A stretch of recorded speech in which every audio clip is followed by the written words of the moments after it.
First of all एक medium size कढई घ्या. त्या कढईमध्ये तेल टाका. तेल गरम झाल्यावर त्यामध्ये उभा चिरलेला कांदा खरपूस होईपर्यंत तळून घ्या. त्यानंतर अर्धा किलो चिकन स्वच्छ करून त्यात लाल तिखट, गरम मसाला, हळद पावडर, मीठ, बिर्याणी मसाला, अद्रक लसूण पेस्ट, बारीक चिरलेली कोथिंबीर आणि पुदिना, लिंबाचा रस आणि दही ॲड करून व्यवस्थित मिक्स करून घ्या. त्यानंतर ते मॅरिनेट करायला ठेवून द्या. त्यानंतर एका मोठ्या पातेल्यात 3 पावशेर बिर्याणी राईसला लागेल एवढं पाणी उकळायला ठेवावे. त्यात खाडे मसाले, बारीक चिरलेली कोथिंबीर, पुदिना, चवीनुसार मीठ, अर्धा चमचा तूप आणि लिंबाचा रस घालावा.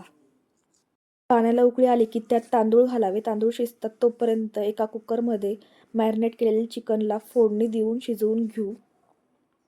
चिकन शिजवण्यासाठी कमीत कमी पाणी वापरावे, कारण फक्त आणि फक्त चिकन शिजवण्यासाठीच पाणी वापरायचं आहे आपल्याला. जास्त पाणी झालं नाही पाहिजे. 1 किंवा 1.5 ग्लास पाणी तुम्ही वापरू शकता.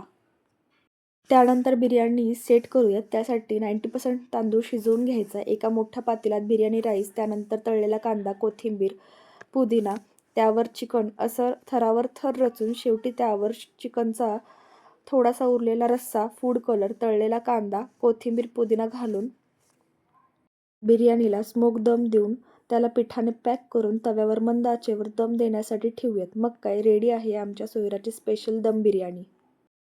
बिर्याणीसोबत तुम्ही रायता सर्व करू शकता. रेडी आहे सोयराची दम बिर्याणी, कोशिंबीर आणि आळणी रस्सा. Thanks for watching.